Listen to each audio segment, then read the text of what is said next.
안녕하세요. 마음의 지도를 함께 그려나가는 시간입니다. 우리 마음속 깊은 곳에는 때로 눈에 보이지 않는 상처나 설명하기 어려운 복잡한 감정의 소용돌이가 존재할 수 있습니다. 어떤 이들은 우울감이나 상실감을 그저 의지의 문제라고 쉽게 말하기도 합니다. 이겨내면 돼, 마음먹기 나름이야와 같은 말들로 말이죠.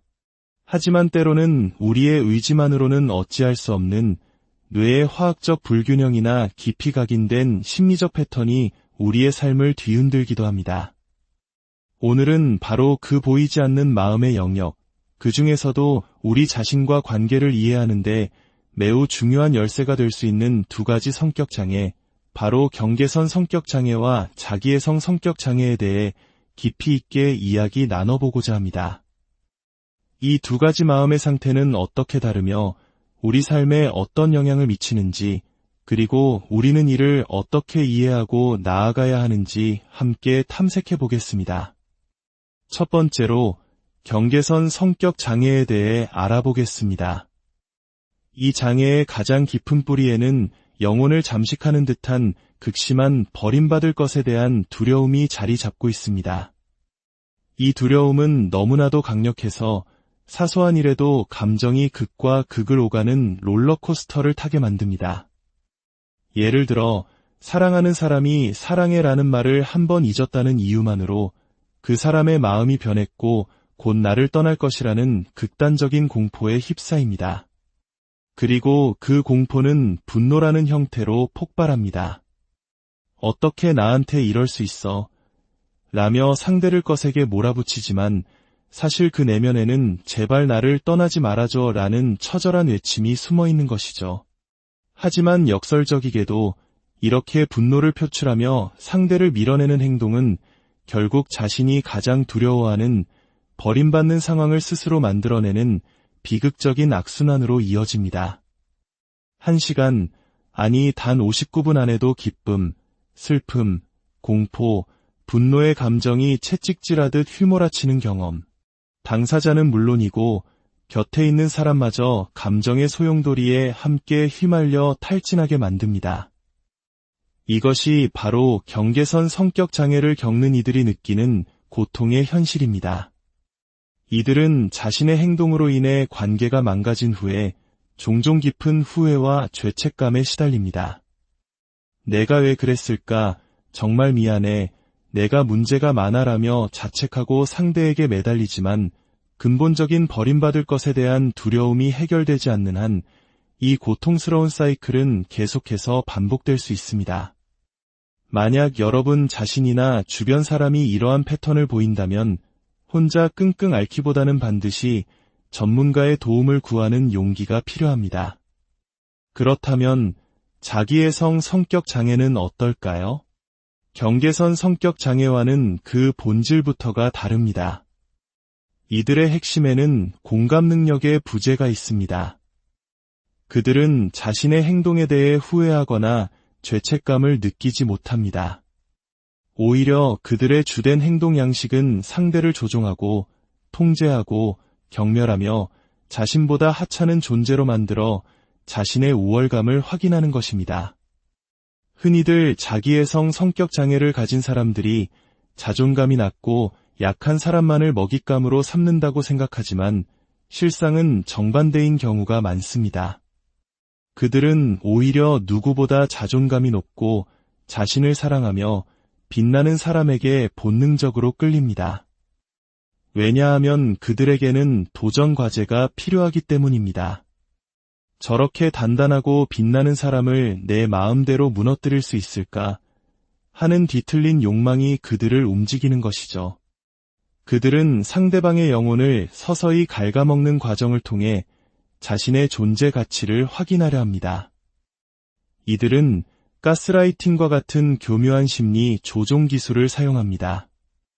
예를 들어 명백히 투명한 물이 담긴 컵을 보며 이 물은 핑크색이야 라고 아주 확신에 차서 계속 주장하는 것과 같습니다.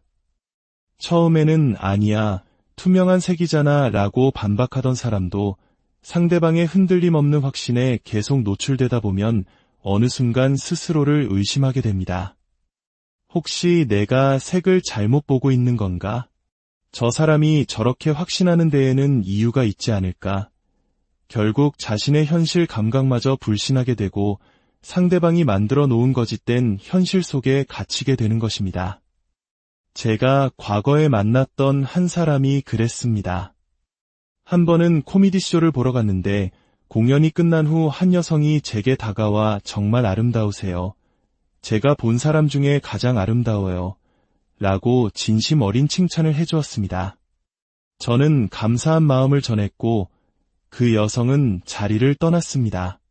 그러자 옆에 있던 그가 제게 물었습니다. 방금 저 여자가 뭐라고 했어? 마침 그 여성이 다시 뒤돌아보며 큰 소리로 말했습니다. 이분이 제가 본 사람 중에 가장 아름답다고요. 그리고는 웃으며 사라졌죠. 그 순간 그가 제게 던진 말은 이것이었습니다. 아마 위스콘신 밖으로는 한 번도 나가본 적 없는 사람인가 보네. 그 말은 마치 비수처럼 날아와 제 가슴에 꽂혔습니다. 칭찬을 받은 것은 저인데 왜 제가 공격받아야 하는 걸까요? 이런 식의 미묘하고 교묘한 깎아내림이 반복되면서 사람들은 서서히 자신의 가치를 잃어버리고 상대방의 통제 아래 놓이게 됩니다. 안타깝게도 자기애성 성격 장애를 가진 사람은 스스로를 변화시켜야 할 필요성을 전혀 느끼지 못하기에 그들의 변화를 기대하기란 거의 불가능에 가깝습니다. 그렇다면 이러한 성격 장애는 어디에서 비롯되는 것일까요?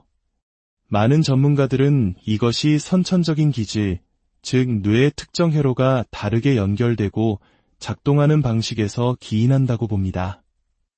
마치 사람마다 생김새가 다르듯 뇌의 구조와 기능의 미세한 차이가 이러한 행동 패턴을 만들어낸다는 것입니다. 하지만 동시에 우리는 후성 유전학, 즉 환경과 경험이 우리 유전자에 영향을 미친다는 사실도 기억해야 합니다. 우리 한국인들에게는 이것이 더욱 특별한 의미로 다가올 수 있습니다. 일제강점기의 고통, 25전쟁의 비극, 그리고 숨가쁘게 달려온 산업화 시대의 그림자는 우리도 모르는 사이 여러 세대에 걸쳐 우리의 정신에 깊은 흔적을 남겼을지 모릅니다. 부모 세대가 겪었던 트라우마와 스트레스가 태아에게 영향을 미치고 그것이 여러 세대를 거쳐 우리 내면에 어떤 취약성으로 나타날 수 있다는 가능성을 배제할 수 없는 것이죠. 이야기가 여러분의 마음에 작은 울림을 주었다면 좋아요와 구독으로 저희 채널에 빛을 더해주세요. 여러분의 선한 영향력이 더 많은 분들에게 닿을 수 있도록 그 모든 과정에 하나님의 은총이 함께하기를 기도합니다. 여러분의 작은 손길 하나가 누군가에게는 큰 위로와 빛이 될 수 있습니다. 그렇다면 우리는 이 복잡한 마음의 문제들 앞에서 어떻게 해야 할까요? 만약 당신이 이러한 성향을 가진 사람과 관계를 맺고 있다면 무엇보다 중요한 것은 경계선을 명확히 세우는 것입니다. 특히 자기애성 성격 장애를 가진 사람에게는 역사상 가장 단단하고 철저한 경계선이 필요합니다. 그들은 경계선을 가장 싫어하지만 그것만이 당신 자신을 지킬 수 있는 유일한 방법입니다. 그리고 가장 근본적인 해결책은 바로 나 자신에게로 돌아오는 것입니다. 나 자신을 아는 것, 그리고 나 자신을 깊이 사랑하는 법을 배우는 것입니다. 우리는 수십 년을 살아오면서도 정작 자기 자신이 진정으로 무엇을 원하고 어떤 상처를 가지고 있으며 어떤 경계선이 필요한지 모른 채 살아가는 경우가 많습니다. 스스로와 시간을 보내고 과거의 상처와 마주하고 그것을 치유하는 과정은 결코 쉽지 않습니다. 때로는 잊고 싶었던 어두운 기억들을 다시 꺼내야 할 수도 있습니다. 하지만 그 과정을 통해 우리는 비로소 진정한 자신을 만나고 더 건강한 관계를 맺을 수 있는 힘을 얻게 됩니다.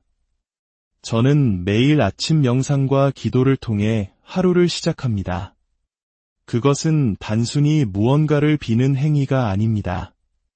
하나님은 우리 밖에 계신 분이 아니라 바로 우리 안에 계시다는 믿음으로 내 안에 신성한 힘과 연결되는 시간입니다. 내 안에 있는 하나님으로 인해 나는 풍요로운 삶을 누릴 자격이 있으며 건강과 행복을 창조할 힘이 있다는 것을 확인하는 과정입니다. 우리의 하루는 에너지 풍선과 같습니다. 우리는 매일 아침 한정된 개수의 에너지 풍선을 가지고 하루를 시작합니다. 그런데 출근길에 끼어드는 차 때문에 화를 내며 풍선 하나를 터뜨리고 직장 동료의 뒷담화에 신경 쓰며 또 하나를 터뜨리고 사소한 걱정들로 계속해서 풍선을 터뜨린다면 정작 가장 소중한 가족과 자신을 위해 쓸 에너지는 남아있지 않게 됩니다. 다른 사람이 내 에너지 풍선을 마음대로 터뜨리도록 내버려 두지 마십시오. 내 감정의 주인은 바로 나 자신입니다. 누군가 나를 화나게 하는 상황이 생겼을 때 참 흥미로운 일이네 라고 한 걸음 물러서서 바라보는 연습을 해보세요. 부정적인 감정에 휩쓸리는 대신 그 에너지를 나를 성장시키는 긍정적인 방향으로 전환하는 지혜가 필요합니다. 어둠은 빛이 있는 곳에 존재할 수 없습니다. 여러분 한 사람 한 사람이 바로 그 빛입니다. 세상의 부정적인 소음 속에서도 의도적으로 긍정적인 것을 선택하고 선한 영향력을 나누는 빛이 되십시오. 때로는 당신의 빛이 누군가의 어둠을 비추는 것을 불편해하는 사람도 있을 것입니다. 하지만 괜찮습니다. 그저 당신의 자리에서 계속 빛을 비추면 됩니다. 행복한 삶을 원하십니까? 그렇다면 다른 누군가나 외부 상황을 통제하려 애쓰는 대신 오롯이 자기 자신을 다스리는 데 집중하십시오. 내 마음의 평화를 지키는 것이야말로 우리가 가질 수 있는 가장 큰 힘입니다. 오늘 나눈 이야기가 여러분 각자의 삶 속에서 자신과 타인을 더 깊이 이해하고 더 건강하고 평화로운 관계를 만들어가는 작은 씨앗이 되기를 바랍니다. 여러분의 모든 걸음 위에 하나님의 평화와 사랑이 가득하기를 진심으로 안녕하세요. 마음의 지도를 함께 그려나가는 시간입니다. 우리 마음속 깊은 곳에는 때로 눈에 보이지 않는 상처나 설명하기 어려운 복잡한 감정의 소용돌이가 존재할 수 있습니다. 어떤 이들은 우울감이나 상실감을 그저 의지의 문제라고 쉽게 말하기도 합니다. 이겨내면 돼, 마음먹기 나름이야 와 같은 말들로 말이죠. 하지만 때로는 우리의 의지만으로는 어찌할 수 없는 뇌의 화학적 불균형이나 깊이 각인된 심리적 패턴이 우리의 삶을 뒤흔들기도 합니다. 오늘은 바로 그 보이지 않는 마음의 영역, 그 중에서도 우리 자신과 관계를 이해하는데 매우 중요한 열쇠가 될 수 있는 두 가지 성격 장애, 바로 경계선 성격 장애와 자기애성 성격 장애에 대해 깊이 있게 이야기 나눠보고자 합니다. 이 두 가지 마음의 상태는 어떻게 다르며 우리 삶에 어떤 영향을 미치는지, 그리고 우리는 이를 어떻게 이해하고 나아가야 하는지 함께 탐색해 보겠습니다. 첫 번째로 경계선 성격 장애에 대해 알아보겠습니다. 이 장애의 가장 깊은 뿌리에는 영혼을 잠식하는 듯한 극심한 버림받을 것에 대한 두려움이 자리 잡고 있습니다. 이 두려움은 너무나도 강력해서 사소한 일에도 감정이 극과 극을 오가는 롤러코스터를 타게 만듭니다. 예를 들어 사랑하는 사람이 사랑해라는 말을 한 번 잊었다는 이유만으로 그 사람의 마음이 변했고 곧 나를 떠날 것이라는 극단적인 공포에 휩싸입니다. 그리고 그 공포는 분노라는 형태로 폭발합니다. 어떻게 나한테 이럴 수 있어? 라며 상대를 것에게 몰아붙이지만 사실 그 내면에는 제발 나를 떠나지 말아줘 라는 처절한 외침이 숨어 있는 것이죠. 하지만 역설적이게도 이렇게 분노를 표출하며 상대를 밀어내는 행동은 결국 자신이 가장 두려워하는 버림받는 상황을 스스로 만들어내는 비극적인 악순환으로 이어집니다. 1시간, 아니 단 59분 안에도 기쁨, 슬픔, 공포, 분노의 감정이 채찍질하듯 휘몰아치는 경험. 당사자는 물론이고 곁에 있는 사람마저 감정의 소용돌이에 함께 휘말려 탈진하게 만듭니다. 이것이 바로 경계선 성격 장애를 겪는 이들이 느끼는 고통의 현실입니다. 이들은 자신의 행동으로 인해 관계가 망가진 후에 종종 깊은 후회와 죄책감에 시달립니다. 내가 왜 그랬을까? 정말 미안해. 내가 문제가 많아라며 자책하고 상대에게 매달리지만 근본적인 버림받을 것에 대한 두려움이 해결되지 않는 한 이 고통스러운 사이클은 계속해서 반복될 수 있습니다. 만약 여러분 자신이나 주변 사람이 이러한 패턴을 보인다면 혼자 끙끙 앓기보다는 반드시 전문가의 도움을 구하는 용기가 필요합니다.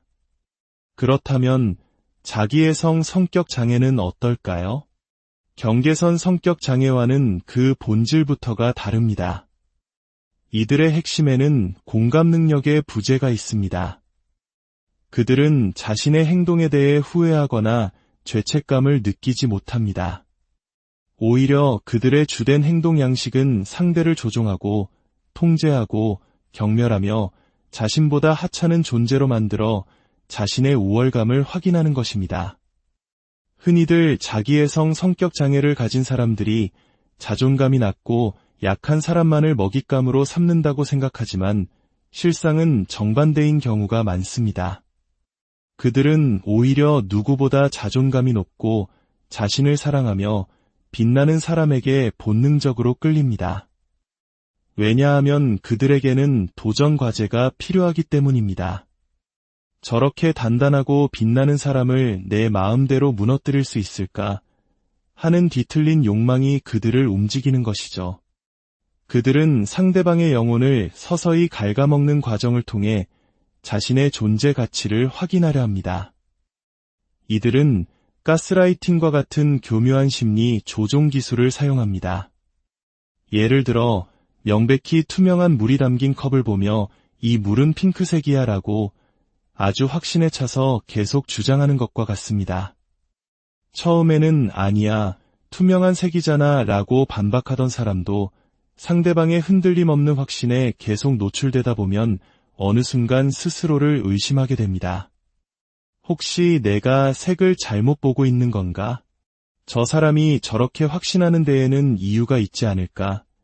결국 자신의 현실 감각마저 불신하게 되고 상대방이 만들어 놓은 거짓된 현실 속에 갇히게 되는 것입니다. 제가 과거에 만났던 한 사람이 그랬습니다. 한 번은 코미디쇼를 보러 갔는데 공연이 끝난 후 한 여성이 제게 다가와 정말 아름다우세요. 제가 본 사람 중에 가장 아름다워요. 라고 진심 어린 칭찬을 해주었습니다. 저는 감사한 마음을 전했고 그 여성은 자리를 떠났습니다. 그러자 옆에 있던 그가 제게 물었습니다. 방금 저 여자가 뭐라고 했어? 마침 그 여성이 다시 뒤돌아보며 큰 소리로 말했습니다. 이분이 제가 본 사람 중에 가장 아름답다고요. 그리고는 웃으며 사라졌죠. 그 순간 그가 제게 던진 말은 이것이었습니다. 아마 위스콘신 밖으로는 한 번도 나가본 적 없는 사람인가 보네. 그 말은 마치 비수처럼 날아와 제 가슴에 꽂혔습니다. 칭찬을 받은 것은 저인데 왜 제가 공격받아야 하는 걸까요? 이런 식의 미묘하고 교묘한 깎아내림이 반복되면서 사람들은 서서히 자신의 가치를 잃어버리고 상대방의 통제 아래 놓이게 됩니다. 안타깝게도 자기애성 성격 장애를 가진 사람은 스스로를 변화시켜야 할 필요성을 전혀 느끼지 못하기에 그들의 변화를 기대하기란 거의 불가능에 가깝습니다. 그렇다면 이러한 성격 장애는 어디에서 비롯되는 것일까요? 많은 전문가들은 이것이 선천적인 기질, 즉 뇌의 특정 회로가 다르게 연결되고 작동하는 방식에서 기인한다고 봅니다. 마치 사람마다 생김새가 다르듯 뇌의 구조와 기능의 미세한 차이가 이러한 행동 패턴을 만들어낸다는 것입니다. 하지만 동시에 우리는 후성 유전학, 즉 환경과 경험이 우리 유전자에 영향을 미친다는 사실도 기억해야 합니다. 우리 한국인들에게는 이것이 더욱 특별한 의미로 다가올 수 있습니다. 일제강점기의 고통, 6. 25전쟁의 비극, 그리고 숨가쁘게 달려온 산업화 시대의 그림자는 우리도 모르는 사이 여러 세대에 걸쳐 우리의 정신에 깊은 흔적을 남겼을지 모릅니다. 부모 세대가 겪었던 트라우마와 스트레스가 태아에게 영향을 미치고 그것이 여러 세대를 거쳐 우리 내면에 어떤 취약성으로 나타날 수 있다는 가능성을 배제할 수 없는 것이죠. 이야기가 여러분의 마음에 작은 울림을 주었다면 좋아요와 구독으로 저희 채널에 빛을 더해주세요. 여러분의 선한 영향력이 더 많은 분들에게 닿을 수 있도록 그 모든 과정에 하나님의 은총이 함께하기를 기도합니다. 여러분의 작은 손길 하나가 누군가에게는 큰 위로와 빛이 될 수 있습니다. 그렇다면 우리는 이 복잡한 마음의 문제들 앞에서 어떻게 해야 할까요? 만약 당신이 이러한 성향을 가진 사람과 관계를 맺고 있다면 무엇보다 중요한 것은 경계선을 명확히 세우는 것입니다. 특히 자기애성 성격 장애를 가진 사람에게는 역사상 가장 단단하고 철저한 경계선이 필요합니다. 그들은 경계선을 가장 싫어하지만 그것만이 당신 자신을 지킬 수 있는 유일한 방법입니다. 그리고 가장 근본적인 해결책은 바로 나 자신에게로 돌아오는 것입니다. 나 자신을 아는 것, 그리고 나 자신을 깊이 사랑하는 법을 배우는 것입니다. 우리는 수십 년을 살아오면서도 정작 자기 자신이 진정으로 무엇을 원하고 어떤 상처를 가지고 있으며 어떤 경계선이 필요한지 모른 채 살아가는 경우가 많습니다. 스스로와 시간을 보내고 과거의 상처와 마주하고 그것을 치유하는 과정은 결코 쉽지 않습니다. 때로는 잊고 싶었던 어두운 기억들을 다시 꺼내야 할 수도 있습니다. 하지만 그 과정을 통해 우리는 비로소 진정한 자신을 만나고 더 건강한 관계를 맺을 수 있는 힘을 얻게 됩니다. 저는 매일 아침 명상과 기도를 통해 하루를 시작합니다. 그것은 단순히 무언가를 비는 행위가 아닙니다. 하나님은 우리 밖에 계신 분이 아니라 바로 우리 안에 계시다는 믿음으로 내 안에 신성한 힘과 연결되는 시간입니다.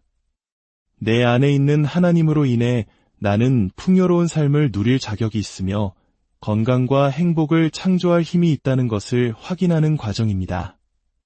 우리의 하루는 에너지 풍선과 같습니다. 우리는 매일 아침 한정된 개수의 에너지 풍선을 가지고 하루를 시작합니다. 그런데 출근길에 끼어드는 차 때문에 화를 내며 풍선 하나를 터뜨리고 직장 동료의 뒷담화에 신경 쓰며 또 하나를 터뜨리고 사소한 걱정들로 계속해서 풍선을 터뜨린다면 정작 가장 소중한 가족과 자신을 위해 쓸 에너지는 남아있지 않게 됩니다. 다른 사람이 내 에너지 풍선을 마음대로 터뜨리도록 내버려 두지 마십시오. 내 감정의 주인은 바로 나 자신입니다. 누군가 나를 화나게 하는 상황이 생겼을 때 참 흥미로운 일이네 라고 한 걸음 물러서서 바라보는 연습을 해보세요. 부정적인 감정에 휩쓸리는 대신 그 에너지를 나를 성장시키는 긍정적인 방향으로 전환하는 지혜가 필요합니다. 어둠은 빛이 있는 곳에 존재할 수 없습니다. 여러분 한 사람 한 사람이 바로 그 빛입니다. 세상의 부정적인 소음 속에서도 의도적으로 긍정적인 것을 선택하고 선한 영향력을 나누는 빛이 되십시오. 때로는 당신의 빛이 누군가의 어둠을 비추는 것을 불편해하는 사람도 있을 것입니다. 하지만 괜찮습니다. 그저 당신의 자리에서 계속 빛을 비추면 됩니다. 행복한 삶을 원하십니까? 그렇다면 다른 누군가나 외부 상황을 통제하려 애쓰는 대신 오롯이 자기 자신을 다스리는 데 집중하십시오. 내 마음의 평화를 지키는 것이야말로 우리가 가질 수 있는 가장 큰 힘입니다. 오늘 나눈 이야기가 여러분 각자의 삶 속에서 자신과 타인을 더 깊이 이해하고 더 건강하고 평화로운 관계를 만들어가는 작은 씨앗이 되기를 바랍니다. 여러분의 모든 걸음 위에 하나님의 평화와 사랑이 가득하기를 진심으로 안녕하세요. 마음의 지도를 함께 그려나가는 시간입니다. 우리 마음속 깊은 곳에는 때로 눈에 보이지 않는 상처나 설명하기 어려운 복잡한 감정의 소용돌이가 존재할 수 있습니다. 어떤 이들은 우울감이나 상실감을 그저 위지의 문제라고 쉽게 말하기도 합니다. 이겨내면 돼, 마음먹기 나름이야 와 같은 말들로 말이죠. 하지만 때로는 우리의 의지만으로는 어찌할 수 없는 뇌의 화학적 불균형이나 깊이 각인된 심리적 패턴이 우리의 삶을 뒤흔들기도 합니다. 오늘은 바로 그 보이지 않는 마음의 영역, 그 중에서도 우리 자신과 관계를 이해하는데 매우 중요한 열쇠가 될 수 있는 두 가지 성격장애, 바로 경계선 성격장애와 자기애성 성격장애에 대해 깊이 있게 이야기 나눠보고자 합니다. 이 두 가지 마음의 상태는 어떻게 다르며 우리 삶에 어떤 영향을 미치는지, 그리고 우리는 이를 어떻게 이해하고 나아가야 하는지 함께 탐색해 보겠습니다. 첫 번째로 경계선 성격 장애에 대해 알아보겠습니다. 이 장애의 가장 깊은 뿌리에는 영혼을 잠식하는 듯한 극심한 버림받을 것에 대한 두려움이 자리 잡고 있습니다. 이 두려움은 너무나도 강력해서 사소한 일에도 감정이 극과 극을 오가는 롤러코스터를 타게 만듭니다. 예를 들어 사랑하는 사람이 사랑해라는 말을 한 번 잊었다는 이유만으로 그 사람의 마음이 변했고 곧 나를 떠날 것이라는 극단적인 공포에 휩싸입니다. 그리고 그 공포는 분노라는 형태로 폭발합니다. 어떻게 나한테 이럴 수 있어? 라며 상대를 거세게 몰아붙이지만 사실 그 내면에는 제발 나를 떠나지 말아줘 라는 처절한 외침이 숨어 있는 것이죠. 하지만 역설적이게도 이렇게 분노를 표출하며 상대를 밀어내는 행동은 결국 자신이 가장 두려워하는 버림받는 상황을 스스로 만들어내는 비극적인 악순환으로 이어집니다. 1시간, 아니 단 59분 안에도 기쁨, 슬픔, 공포, 분노의 감정이 채찍질하듯 휘몰아치는 경험. 당사자는 물론이고 곁에 있는 사람마저 감정의 소용돌이에 함께 휘말려 탈진하게 만듭니다. 이것이 바로 경계선 성격 장애를 겪는 이들이 느끼는 고통의 현실입니다. 이들은 자신의 행동으로 인해 관계가 망가진 후에 종종 깊은 후회와 죄책감에 시달립니다. 내가 왜 그랬을까? 정말 미안해. 내가 문제가 많아라며 자책하고 상대에게 매달리지만 근본적인 버림받을 것에 대한 두려움이 해결되지 않는 한 이 고통스러운 사이클은 계속해서 반복될 수 있습니다. 만약 여러분 자신이나 주변 사람이 이러한 패턴을 보인다면 혼자 끙끙 앓기보다는 반드시 전문가의 도움을 구하는 용기가 필요합니다. 그렇다면 자기애성 성격 장애는 어떨까요? 경계선 성격 장애와는 그 본질부터가 다릅니다. 이들의 핵심에는 공감 능력의 부재가 있습니다. 그들은 자신의 행동에 대해 후회하거나 죄책감을 느끼지 못합니다.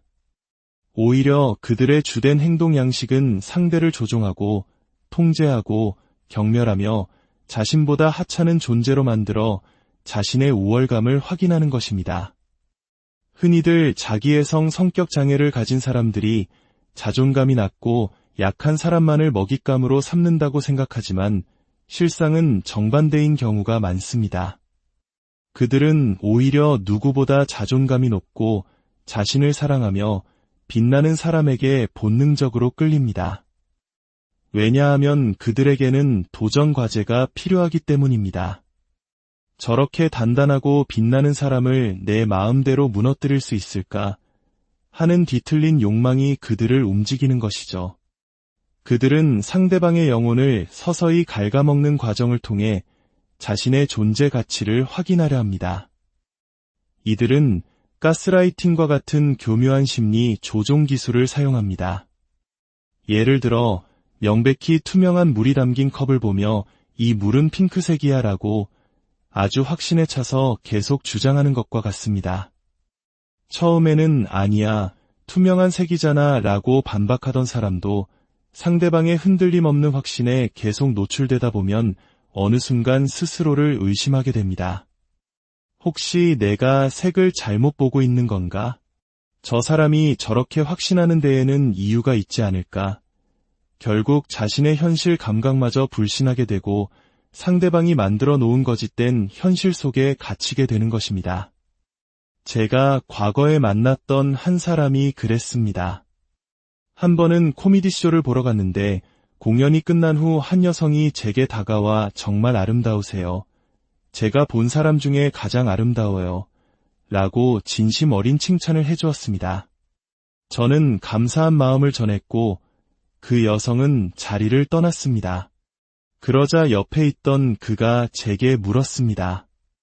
방금 저 여자가 뭐라고 했어?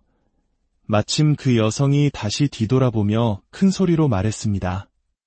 이분이 제가 본 사람 중에 가장 아름답다고요. 그리고는 웃으며 사라졌죠. 그 순간 그가 제게 던진 말은 이것이었습니다. 아마 위스콘신 밖으로는 한 번도 나가본 적 없는 사람인가 보네. 그 말은 마치 비수처럼 날아와 제 가슴에 꽂혔습니다. 칭찬을 받은 것은 저인데 왜 제가 공격받아야 하는 걸까요? 이런 식의 미묘하고 교묘한 깎아내림이 반복되면서 사람들은 서서히 자신의 가치를 잃어버리고 상대방의 통제 아래 놓이게 됩니다. 안타깝게도 자기애성 성격 장애를 가진 사람은 스스로를 변화시켜야 할 필요성을 전혀 느끼지 못하기에 그들의 변화를 기대하기란 거의 불가능에 가깝습니다. 그렇다면 이러한 성격 장애는 어디에서 비롯되는 것일까요? 많은 전문가들은 이것이 선천적인 기질, 즉 뇌의 특정 회로가 다르게 연결되고 작동하는 방식에서 기인한다고 봅니다. 마치 사람마다 생김새가 다르듯 뇌의 구조와 기능의 미세한 차이가 이러한 행동 패턴을 만들어낸다는 것입니다. 하지만 동시에 우리는 후성 유전학, 즉 환경과 경험이 우리 유전자에 영향을 미친다는 사실도 기억해야 합니다. 우리 한국인들에게는 이것이 더욱 특별한 의미로 다가올 수 있습니다. 일제강점기의 고통, 25전쟁의 비극, 그리고 숨가쁘게 달려온 산업화 시대의 그림자는 우리도 모르는 사이 여러 세대에 걸쳐 우리의 정신에 깊은 흔적을 남겼을지 모릅니다. 부모 세대가 겪었던 트라우마와 스트레스가 태아에게 영향을 미치고 그것이 여러 세대를 거쳐 우리 내면에 어떤 취약성으로 나타날 수 있다는 가능성을 배제할 수 없는 것이죠. 이야기가 여러분의 마음에 작은 울림을 주었다면 좋아요와 구독으로 저희 채널에 빛을 더해주세요. 여러분의 선한 영향력이 더 많은 분들에게 닿을 수 있도록 그 모든 과정에 하나님의 은총이 함께하기를 기도합니다. 여러분의 작은 손길 하나가 누군가에게는 큰 위로와 빛이 될 수 있습니다. 그렇다면 우리는 이 복잡한 마음의 문제들 앞에서 어떻게 해야 할까요? 만약 당신이 이러한 성향을 가진 사람과 관계를 맺고 있다면 무엇보다 중요한 것은 경계선을 명확히 세우는 것입니다. 특히 자기애성 성격 장애를 가진 사람에게는 역사상 가장 단단하고 철저한 경계선이 필요합니다. 그들은 경계선을 가장 싫어하지만 그것만이 당신 자신을 지킬 수 있는 유일한 방법입니다. 그리고 가장 근본적인 해결책은 바로 나 자신에게로 돌아오는 것입니다. 나 자신을 아는 것, 그리고 나 자신을 깊이 사랑하는 법을 배우는 것입니다. 우리는 수십 년을 살아오면서도 정작 자기 자신이 진정으로 무엇을 원하고 어떤 상처를 가지고 있으며 어떤 경계선이 필요한지 모른 채 살아가는 경우가 많습니다. 스스로와 시간을 보내고 과거의 상처와 마주하고 그것을 치유하는 과정은 결코 쉽지 않습니다. 때로는 잊고 싶었던 어두운 기억들을 다시 꺼내야 할 수도 있습니다. 하지만 그 과정을 통해 우리는 비로소 진정한 자신을 만나고 더 건강한 관계를 맺을 수 있는 힘을 얻게 됩니다. 저는 매일 아침 명상과 기도를 통해 하루를 시작합니다. 그것은 단순히 무언가를 비는 행위가 아닙니다. 하나님은 우리 밖에 계신 분이 아니라 바로 우리 안에 계시다는 믿음으로 내 안에 신성한 힘과 연결되는 시간입니다. 내 안에 있는 하나님으로 인해 나는 풍요로운 삶을 누릴 자격이 있으며 건강과 행복을 창조할 힘이 있다는 것을 확인하는 과정입니다. 우리의 하루는 에너지 풍선과 같습니다. 우리는 매일 아침 한정된 개수의 에너지 풍선을 가지고 하루를 시작합니다. 그런데 출근길에 끼어드는 차 때문에 화를 내며 풍선 하나를 터뜨리고 직장 동료의 뒷담화에 신경 쓰며 또 하나를 터뜨리고 사소한 걱정들로 계속해서 풍선을 터뜨린다면 정작 가장 소중한 가족과 자신을 위해 쓸 에너지는 남아있지 않게 됩니다. 다른 사람이 내 에너지 풍선을 마음대로 터뜨리도록 내버려 두지 마십시오. 내 감정의 주인은 바로 나 자신입니다. 누군가 나를 화나게 하는 상황이 생겼을 때 참 흥미로운 일이네 라고 한 걸음 물러서서 바라보는 연습을 해보세요. 부정적인 감정에 휩쓸리는 대신 그 에너지를 나를 성장시키는 긍정적인 방향으로 전환하는 지혜가 필요합니다. 어둠은 빛이 있는 곳에 존재할 수 없습니다. 여러분 한 사람 한 사람이 바로 그 빛입니다. 세상의 부정적인 소음 속에서도 의도적으로 긍정적인 것을 선택하고 선한 영향력을 나누는 빛이 되십시오. 때로는 당신의 빛이 누군가의 어둠을 비추는 것을 불편해하는 사람도 있을 것입니다. 하지만 괜찮습니다. 그저 당신의 자리에서 계속 빛을 비추면 됩니다. 행복한 삶을 원하십니까? 그렇다면 다른 누군가나 외부 상황을 통제하려 애쓰는 대신 오롯이 자기 자신을 다스리는 데 집중하십시오. 내 마음의 평화를 지키는 것이야말로 우리가 가질 수 있는 가장 큰 힘입니다. 오늘 나눈 이야기가 여러분 각자의 삶 속에서 자신과 타인을 더 깊이 이해하고 더 건강하고 평화로운 관계를 만들어가는 작은 씨앗이 되기를 바랍니다. 여러분의 모든 걸음 위에 하나님의 평화와 사랑이 가득하기를 진심으로 안녕하세요. 마음의 지도를 함께 그려나가는 시간입니다. 우리 마음속 깊은 곳에는 때로 눈에 보이지 않는 상처나 설명하기 어려운 복잡한 감정의 소용돌이가 존재할 수 있습니다. 어떤 이들은 우울감이나 상실감을 그저 의지의 문제라고 쉽게 말하기도 합니다. 이겨내면 돼, 마음먹기 나름이야 와 같은 말들로 말이죠. 하지만 때로는 우리의 의지만으로는 어찌할 수 없는 뇌의 화학적 불균형이나 깊이 각인된 심리적 패턴이 우리의 삶을 뒤흔들기도 합니다. 오늘은 바로 그 보이지 않는 마음의 영역, 그 중에서도 우리 자신과 관계를 이해하는데 매우 중요한 열쇠가 될 수 있는 두 가지 성격 장애, 바로 경계선 성격 장애와 자기애성 성격 장애에 대해 깊이 있게 이야기 나눠보고자 합니다. 이 두 가지 마음의 상태는 어떻게 다르며 우리 삶에 어떤 영향을 미치는지, 그리고 우리는 이를 어떻게 이해하고 나아가야 하는지 함께 탐색해 보겠습니다. 첫 번째로 경계선 성격 장애에 대해 알아보겠습니다. 이 장애의 가장 깊은 뿌리에는 영혼을 잠식하는 듯한 극심한 버림받을 것에 대한 두려움이 자리 잡고 있습니다. 이 두려움은 너무나도 강력해서 사소한 일에도 감정이 극과 극을 오가는 롤러코스터를 타게 만듭니다. 예를 들어 사랑하는 사람이 사랑해라는 말을 한 번 잊었다는 이유만으로 그 사람의 마음이 변했고 곧 나를 떠날 것이라는 극단적인 공포에 휩싸입니다. 그리고 그 공포는 분노라는 형태로 폭발합니다. 어떻게 나한테 이럴 수 있어? 라며 상대를 거세게 몰아붙이지만 사실 그 내면에는 제발 나를 떠나지 말아줘 라는 처절한 외침이 숨어 있는 것이죠. 하지만 역설적이게도 이렇게 분노를 표출하며 상대를 밀어내는 행동은 결국 자신이 가장 두려워하는 버림받는 상황을 스스로 만들어내는 비극적인 악순환으로 이어집니다. 1시간, 아니 단 59분 안에도 기쁨, 슬픔, 공포, 분노의 감정이 채찍질하듯 휘몰아치는 경험. 당사자는 물론이고 곁에 있는 사람마저 감정의 소용돌이에 함께 휘말려 탈진하게 만듭니다. 이것이 바로 경계선 성격 장애를 겪는 이들이 느끼는 고통의 현실입니다. 이들은 자신의 행동으로 인해 관계가 망가진 후에 종종 깊은 후회와 죄책감에 시달립니다. 내가 왜 그랬을까? 정말 미안해. 내가 문제가 많아라며 자책하고 상대에게 매달리지만 근본적인 버림받을 것에 대한 두려움이 해결되지 않는 한 이 고통스러운 사이클은 계속해서 반복될 수 있습니다. 만약 여러분 자신이나 주변 사람이 이러한 패턴을 보인다면 혼자 끙끙 앓기보다는 반드시 전문가의 도움을 구하는 용기가 필요합니다.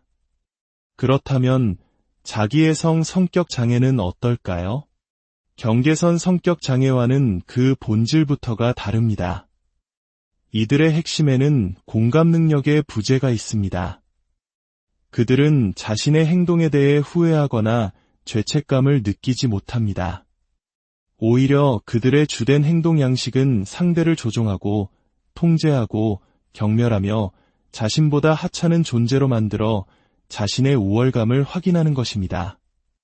흔히들 자기애성 성격 장애를 가진 사람들이 자존감이 낮고 약한 사람만을 먹잇감으로 삼는다고 생각하지만 실상은 정반대인 경우가 많습니다.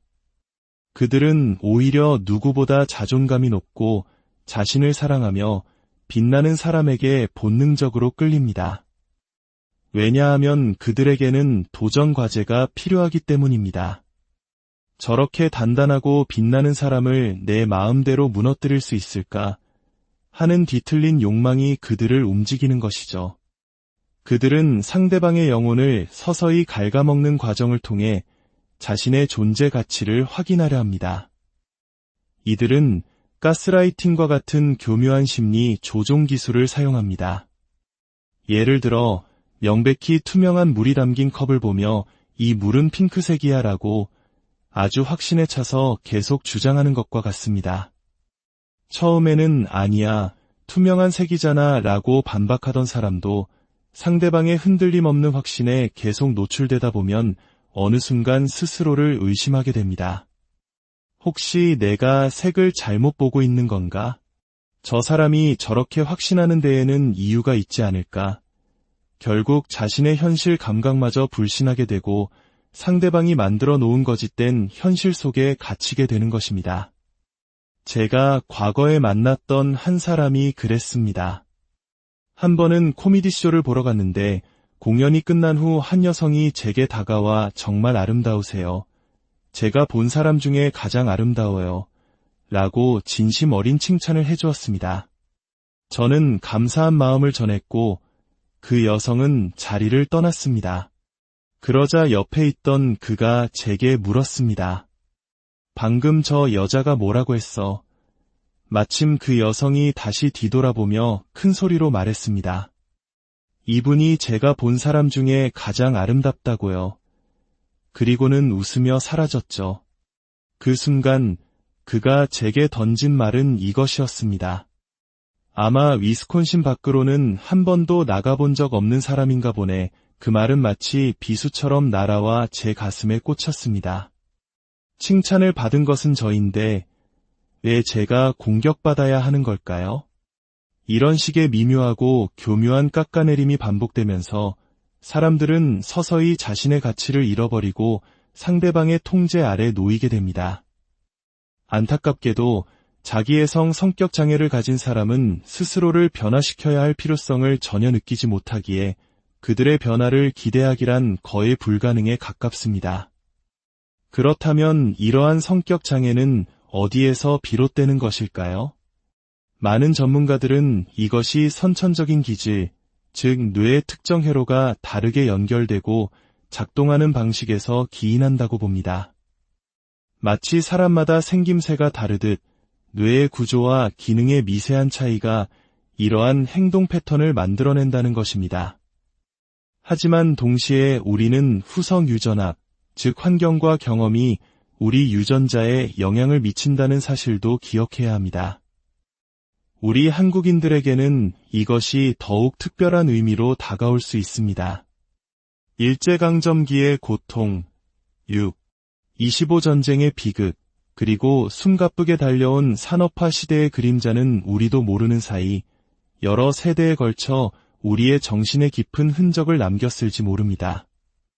부모 세대가 겪었던 트라우마와 스트레스가 태아에게 영향을 미치고 그것이 여러 세대를 거쳐 우리 내면에 어떤 취약성으로 나타날 수 있다는 가능성을 배제할 수 없는 것이죠. 이야기가 여러분의 마음에 작은 울림을 주었다면 좋아요와 구독으로 저희 채널에 빛을 더해주세요. 여러분의 선한 영향력이 더 많은 분들에게 닿을 수 있도록 그 모든 과정에 하나님의 은총이 함께하기를 기도합니다. 여러분의 작은 손길 하나가 누군가에게는 큰 위로와 빛이 될 수 있습니다. 그렇다면 우리는 이 복잡한 마음의 문제들 앞에서 어떻게 해야 할까요? 만약 당신이 이러한 성향을 가진 사람과 관계를 맺고 있다면 무엇보다 중요한 것은 경계선을 명확히 세우는 것입니다. 특히 자기애성 성격 장애를 가진 사람에게는 역사상 가장 단단하고 철저한 경계선이 필요합니다. 그들은 경계선을 가장 싫어하지만 그것만이 당신 자신을 지킬 수 있는 유일한 방법입니다. 그리고 가장 근본적인 해결책은 바로 나 자신에게로 돌아오는 것입니다. 나 자신을 아는 것, 그리고 나 자신을 깊이 사랑하는 법을 배우는 것입니다. 우리는 수십 년을 살아오면서도 정작 자기 자신이 진정으로 무엇을 원하고 어떤 상처를 가지고 있으며 어떤 경계선이 필요한지 모른 채 살아가는 경우가 많습니다. 스스로와 시간을 보내고 과거의 상처와 마주하고 그것을 치유하는 과정은 결코 쉽지 않습니다. 때로는 잊고 싶었던 어두운 기억들을 다시 꺼내야 할 수도 있습니다. 하지만 그 과정을 통해 우리는 비로소 진정한 자신을 만나고 더 건강한 관계를 맺을 수 있는 힘을 얻게 됩니다. 저는 매일 아침 명상과 기도를 통해 하루를 시작합니다. 그것은 단순히 무언가를 비는 행위가 아닙니다. 하나님은 우리 밖에 계신 분이 아니라 바로 우리 안에 계시다는 믿음으로 내 안에 신성한 힘과 연결되는 시간입니다. 내 안에 있는 하나님으로 인해 나는 풍요로운 삶을 누릴 자격이 있으며 건강과 행복을 창조할 힘이 있다는 것을 확인하는 과정입니다. 우리의 하루는 에너지 풍선과 같습니다. 우리는 매일 아침 한정된 개수의 에너지 풍선을 가지고 하루를 시작합니다. 그런데 출근길에 끼어드는 차 때문에 화를 내며 풍선 하나를 터뜨리고 직장 동료의 뒷담화에 신경 쓰며 또 하나를 터뜨리고 사소한 걱정들로 계속해서 풍선을 터뜨린다면 정작 가장 소중한 가족과 자신을 위해 쓸 에너지는 남아있지 않게 됩니다. 다른 사람이 내 에너지 풍선을 마음대로 터뜨리도록 내버려 두지 마십시오. 내 감정의 주인은 바로 나 자신입니다. 누군가 나를 화나게 하는 상황이 생겼을 때 참 흥미로운 일이네 라고 한 걸음 물러서서 바라보는 연습을 해보세요. 부정적인 감정에 휩쓸리는 대신 그 에너지를 나를 성장시키는 긍정적인 방향으로 전환하는 지혜가 필요합니다. 어둠은 빛이 있는 곳에 존재할 수 없습니다. 여러분 한 사람 한 사람이 바로 그 빛입니다. 세상의 부정적인 소음 속에서도 의도적으로 긍정적인 것을 선택하고 선한 영향력을 나누는 빛이 되십시오. 때로는 당신의 빛이 누군가의 어둠을 비추는 것을 불편해하는 사람도 있을 것입니다. 하지만 괜찮습니다. 그저 당신의 자리에서 계속 빛을 비추면 됩니다. 행복한 삶을 원하십니까? 그렇다면 다른 누군가나 외부 상황을 통제하려 애쓰는 대신 오롯이 자기 자신을 다스리는 데 집중하십시오. 내 마음의 평화를 지키는 것이야말로 우리가 가질 수 있는 가장 큰 힘입니다.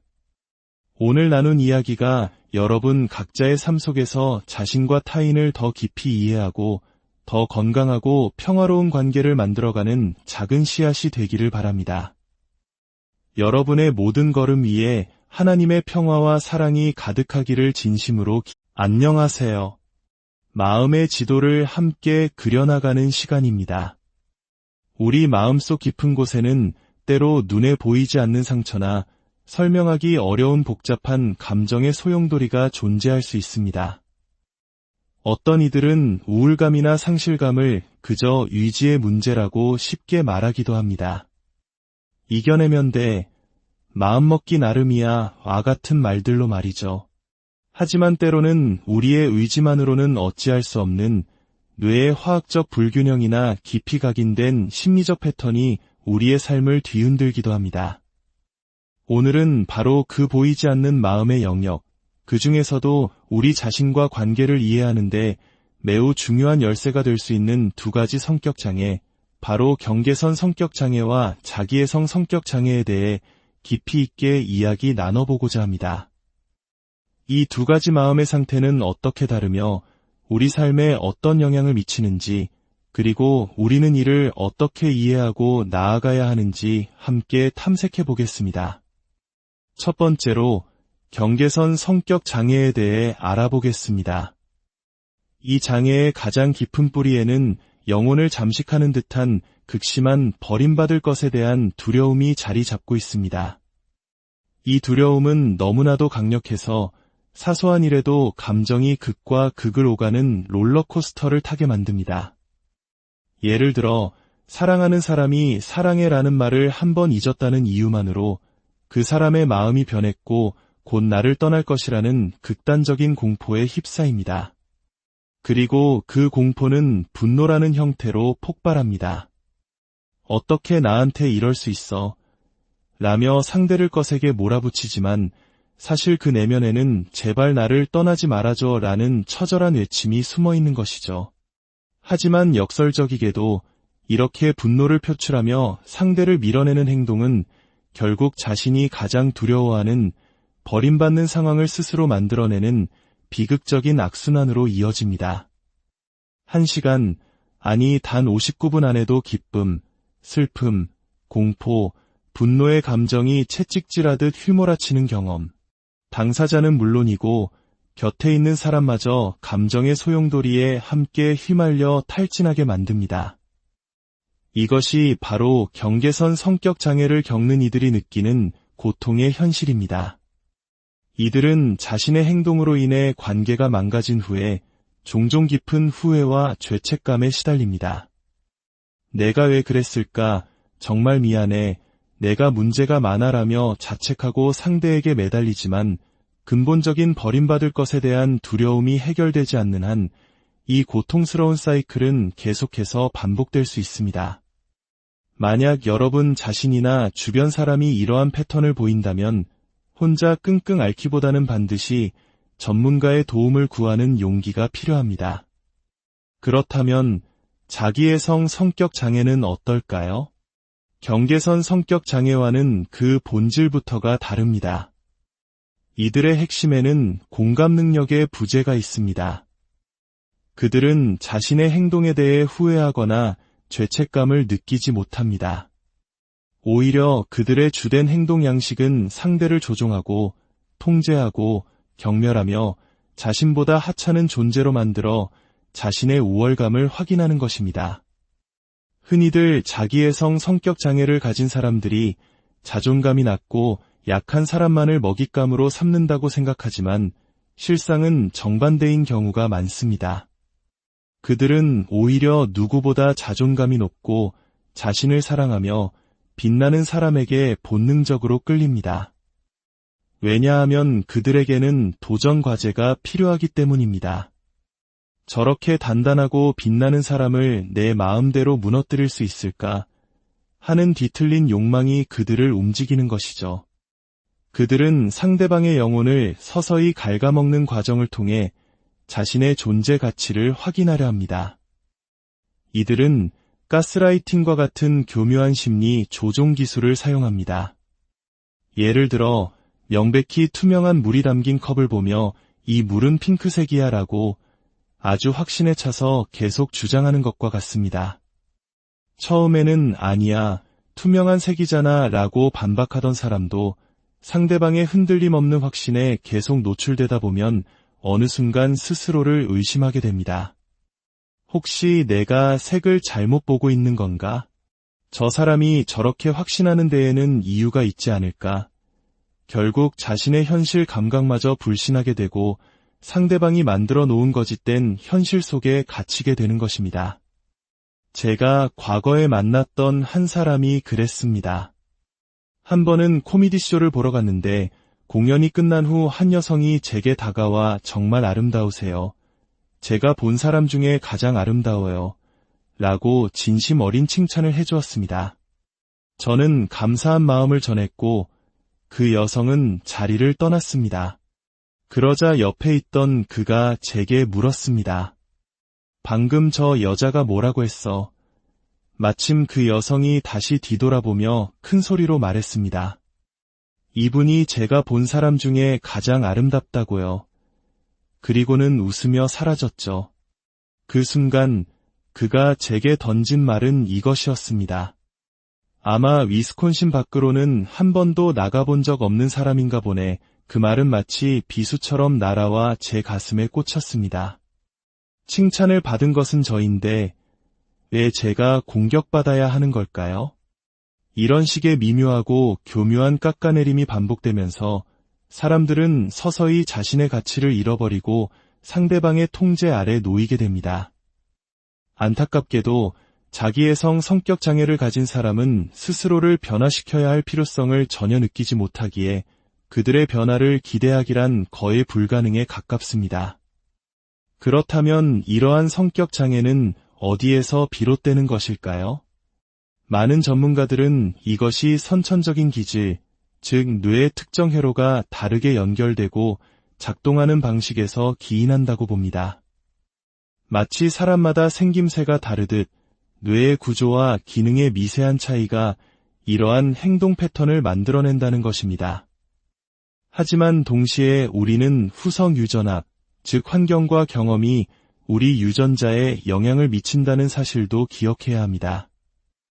우리 한국인들에게는 이것이 더욱 특별한 의미로 다가올 수 있습니다. 일제강점기의 고통, 6. 25전쟁의 비극, 그리고 숨가쁘게 달려온 산업화 시대의 그림자는 우리도 모르는 사이 여러 세대에 걸쳐 우리의 정신에 깊은 흔적을 남겼을지 모릅니다. 부모 세대가 겪었던 트라우마와 스트레스가 태아에게 영향을 미치고 그것이 여러 세대를 거쳐 우리 내면에 어떤 취약성으로 나타날 수 있다는 가능성을 배제할 수 없는 것이죠. 이야기가 여러분의 마음에 작은 울림을 주었다면 좋아요와 구독으로 저희 채널에 빛을 더해주세요.